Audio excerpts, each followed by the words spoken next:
करते हैं अपने जीवन में, इस्तेमाल करते हैं या सामान खरीदते हैं, वो सबका सब पैसे से संचालित होता है।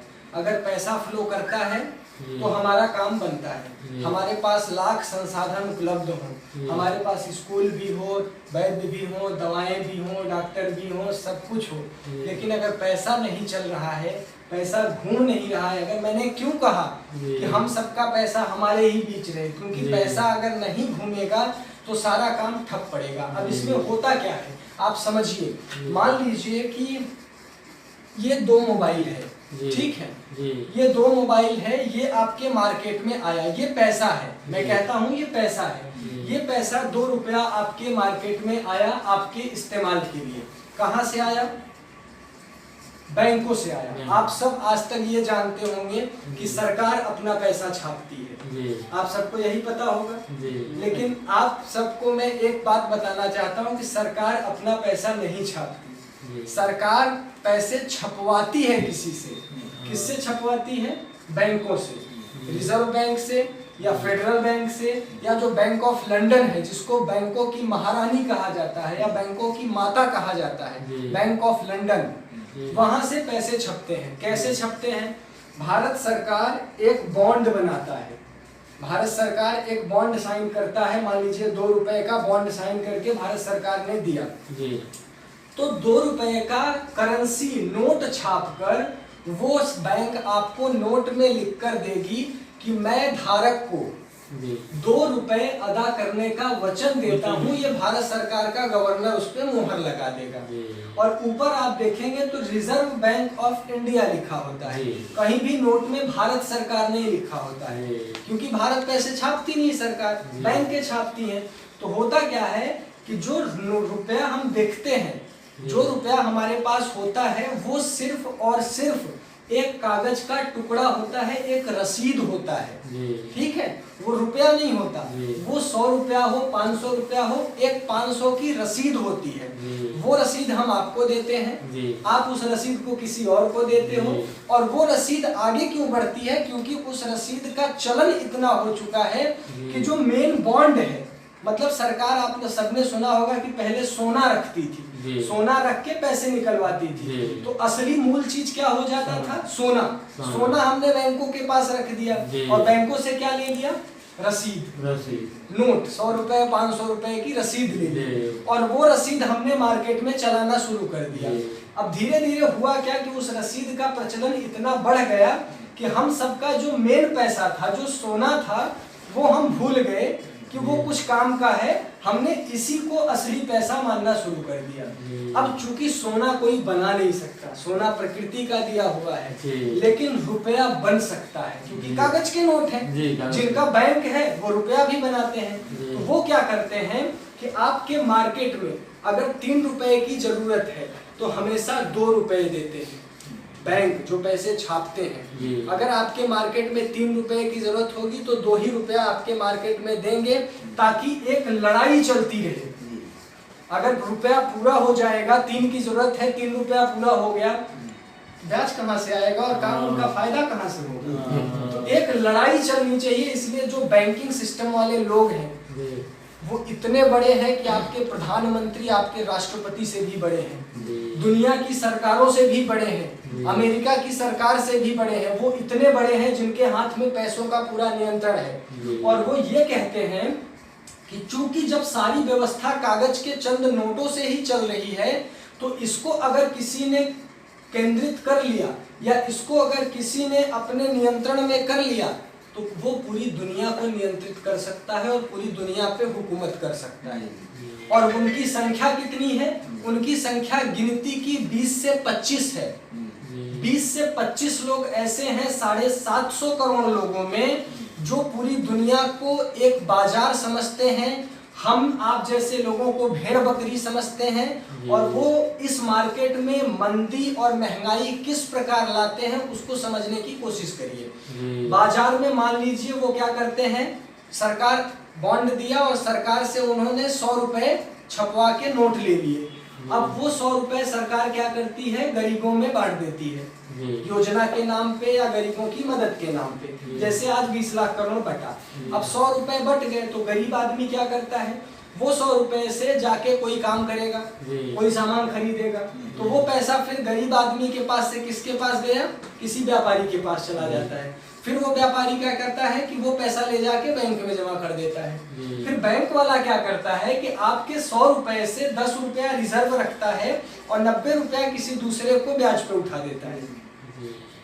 आपके पैसे को, जो पैसा आप बैंक में जमा करते हैं, वो पैसे का केवल 10% हिस्सा, 10% हिस्सा बैंक अपने पास रखती है पूंजी के रूप में, और बाकी 90% पैसा किसी दूसरे को ब्याज पे उठा देती है। और आपके पैसे का 90 रुपए का ब्याज बैंक कमाता है, पैसे आपके होते हैं। और जब कभी किसी आदमी को ज्यादा अमाउंट में पैसे की जरूरत पड़ती है तो आपने देखा होगा इकट्ठा पैसे बैंक नहीं दे पाती है।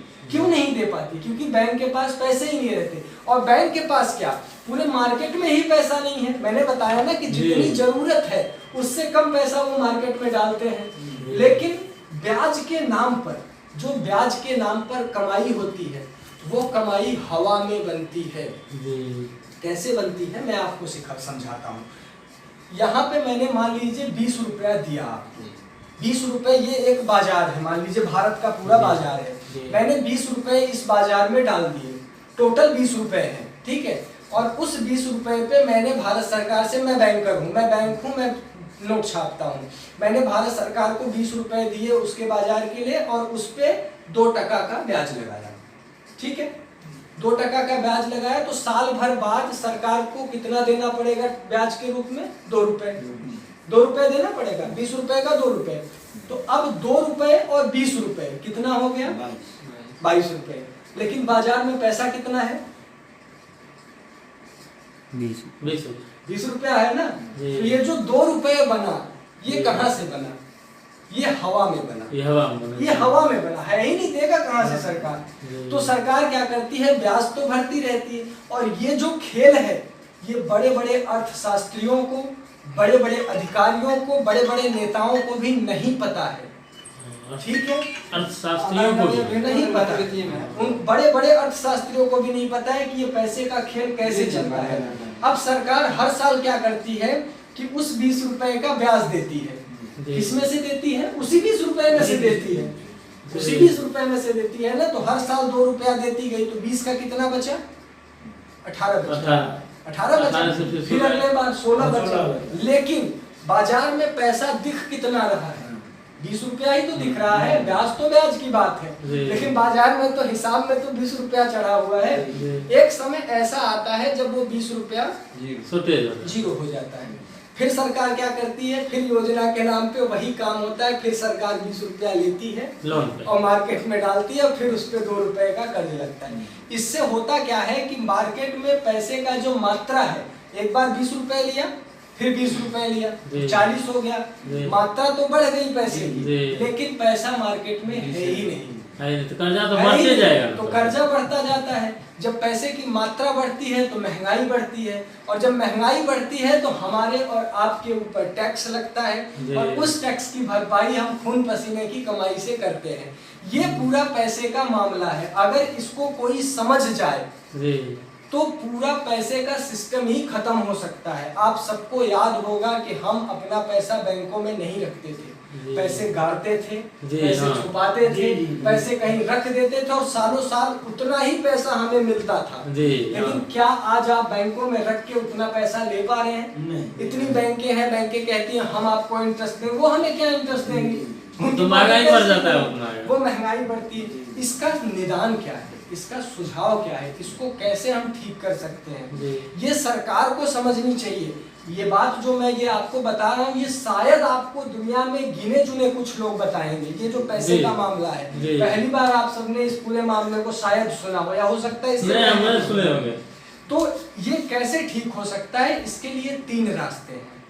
एक रास्ता है कि सरकार अपने पैसे खुद छापे। पहला रास्ता है कि सरकार अपना पैसा खुद छापे। सरकार अपने पैसे नहीं छापती, वो बैंकों से छपवाती है। रिजर्व बैंक छापता है, या फेडरल बैंक कमीशन छापती है, या बैंक ऑफ लंदन छापता है। जब सरकार अपने पैसे छापेगी तो पैसे तो एक कागज की मुद्रा है, वो तो कुछ है ही नहीं। और अभी क्या सिस्टम आया, जब से मोदी जी ने डिजिटल कर दिया, वो पैसा भी खत्म। जी, वो पैसा भी खत्म जी। वो अभी आप जाते हैं बैंक में, पासबुक देते हैं जी, पासबुक में आपके 1 लाख रुपया चढ़ जाता है। जी, कहाँ है 1 लाख? कहाँ है? है हवा आपके में पास? नहीं है आपके पास 1 लाख रुपए? हवा आप से। ऑनलाइन सिस्टम पे जाते हो, अपना खाता खोलते हो, उसमें दिखा देता है 1 करोड़ रुपया। क्या है वो 1 करोड़? क्या है? क्या वो पैसा है या लिखा हुआ नंबर है 1 करोड़ का? नंबर है ना, पैसा थोड़ी है, पैसा वो नहीं। नंबर है सिर्फ। और आप उसको देख के ये सोचते हो कि ये हमारा पैसा है। वो पैसा नहीं है, वो सिर्फ नंबर है। पैसा तो मार्केट में है ही जी। नहीं। वो क्या करते हैं बैंकिंग के अंदर, उसी में घाला मिला करके आपका पैसा उठा के उसको दिया, उसका पैसा उठा। ये छोटे बैंक करते हैं। और बड़े बैंक क्या करते हैं, जो जिनकी शुरुआत हुई है जहां से, वो डायरेक्ट सरकारों को देते हैं लाखों करोड़ में। और लाखों करोड़ का लाखों करोड़ ब्याज आता है। और एक तो इस तरह हमारा पैसा जाता है, और दूसरा जब हम विदेशी कंपनियों द्वारा सामान खरीदते हैं उससे तो वो मुनाफे के रूप में पैसा लेके जाती है। ये दोनों अगर हमने खत्म किया, नोटबंदी भी इसीलिए हुई थी क्योंकि बैंकर सिस्टम में जो काम करने वाले जो बड़े अधिकारी जिन्होंने इस व्यवस्था को जन्म दिया है, जब उन्होंने देखा कि हमें नरेंद्र मोदी जी जीतने के बाद आप जानते हैं नोटबंदी हुई। नोटबंदी में सारे पैसे बरामद हुए। सारे बरामद वो जो हुए। मूल पैसा था 500 हजार का जो नोट था, वो काला या सफेद थोड़ी था। पैसे काले या सफेद थोड़ी होते हैं, वो तो पैसा होता है। आप चाहे उसको अपने घर में रखिए, वो तो आपकी मर्जी है। पैसे आपने कमाए, आप अपने घर में रखो, आपको जहाँ रखना हो आप रखो। लेकिन वो बंद किया गया ताकि वो पैसे जहाँ पड़े हैं वही कागज के ढेर हो जाए। और वो हुए। लाखों करोड़ रुपए बोरियों में भर भर के पानी में बहाए गए, जलाए पानी में गए, जब सब बहा फेंके गए। दिए, जला दिए, तो फिर उतना पैसा फिर भांज कैसे गया? नया पैसा बना। 2000 की नई नोट बनी, नया नोट छापा गया, वो छापने के बाद मार्केट में डाला गया। अब फिर से वो पूरा चक्र चल रहा है। अब इसका उपचार यही है कि या तो सरकार अपने पैसे खुद छापे। आप कहेंगे क्या ये संभव है? तो ये संभव है। इस बात को एक व्यक्ति ने साबित किया था, नेताजी सुभाष चंद्र बोस ने, जो कि इस देश के बहुत बड़े योद्धा क्रांतिकारी रहे। जब उन्होंने आजाद हिंद की फौज बनाई, और आजाद हिंद की फौज बनाने के बाद जब वो हिटलर से मिले, तो हिटलर ने खुद से पैसे छापने की जो नीति थी, वो हिटलर ने सुभाष चंद्र बोस जी को बताया कि आप ऐसा करिए। बाद में सुभाष भाऊ ने अपने से अपने नोट, उस नोटों की गड्डी और उसका सैंपल अगर आपको देखना हो, सब मोबाइल चलाते हैं आप लोग, डालिए आजाद हिंद फौज की नोट तो आपको दिख जाएगी। सुभाष जी ने वो नोट अपनी आर्मी के लिए छापा, और उस नोट से अपनी आर्मी का विस्तार किया और अंग्रेजों पर फतह प्राप्त करते चले गए। जब अंग्रेजों ने ये देखा कि सुभाष चंद्र बोस ने अपने से पैसे छापने की जो तकनीकी है वो जान ली है, वो सीख ली है, किसी ने उनको बता दिया कि आप अपने से पैसे छापोगे तभी आपका उद्धार होगा, तो अंग्रेजों ने एक मांग की। ये बात भी आपको कोई नहीं बताएगा। सुभाष चंद्र बोस जी को अंग्रेजों ने ये कहा कि हम भारत को आजाद करेंगे, लेकिन आप हमें सुभाष जी को दे दो। क्यों मांगा था अंग्रेजों ने? क्योंकि उनको पता था कि अगर सुभाष चंद्र बोस जी यहाँ रहेंगे तो वो भारत में स्वतंत्र पैसे छापने की बात रखेंगे, और अगर भारत ने स्वतंत्र पैसे छापना शुरू कर दिया तो भारत को कोई गुलाम फिर नहीं बना सकता। भारत दुनिया में सबसे शक्तिशाली देश बन जाएगा। और इससे पहले हिटलर ने भी छापे थे, और हिटलर से पहले अब्राहम लिंकन ने भी छापे थे खुद से पैसे। इन सब ने अपने पैसे छापे हैं, और जिन जिन ने छापा है इन बैंकरों ने उनको मरवा दिया, खत्म करा दिया। क्यों? क्योंकि वो नहीं चाहते कि उनकी व्यवस्था जो उन्होंने यही बड़ा गड़बड़ है, सिस्टम किया है। आज आदमी। कोरोना के मामले में भी कुछ ऐसा ही है। चूंकि इन विषयों पर बात तब किया जाता है जब हजारों की संख्या में, सैकड़ों की संख्या में लोग हों और उन बातों को रखा जाए। लेकिन आपने पूछ लिया तो मैंने ये बात, केवल 1 रुपए के नोट पे ये बात मैंने नहीं बताई आपको। 1 रुपए के नोट के अलावा जो नोट आप देखेंगे उसमें रिजर्व बैंक ऑफ इंडिया 1 रुपए के नोट पे 1 रुपए के नोट पे भारत सरकार लिखा होता है। वो पैसे भारत सरकार छापती है। ठीक है। दूसरा रास्ता ये है कि आप अपने पैसों को बैंकों में जमा करने के बजाय आप संसाधनों में उन पैसों को लगाइए।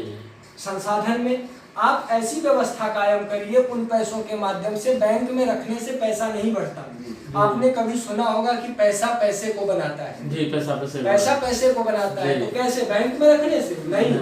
जब उस पैसे से कोई संसाधन आप लेंगे और वो संसाधन फिर आपको और ज्यादा पैसे कमा के देगा। तो एक तो रास्ता ये है जो सरकार के स्तर पे है, जो सरकार को करना चाहिए कि अपना पैसा वो खुद छापे और भारत को इस भुखमरी से दूर करे। दूसरा रास्ता ये है कि आप अपने पैसे जो बैंकों में जमा करके पड़े रहने देते हैं, उनकी जगहों पे उन पैसों को निकाल के आप चलन में लाइए, संसाधनों में लाइए।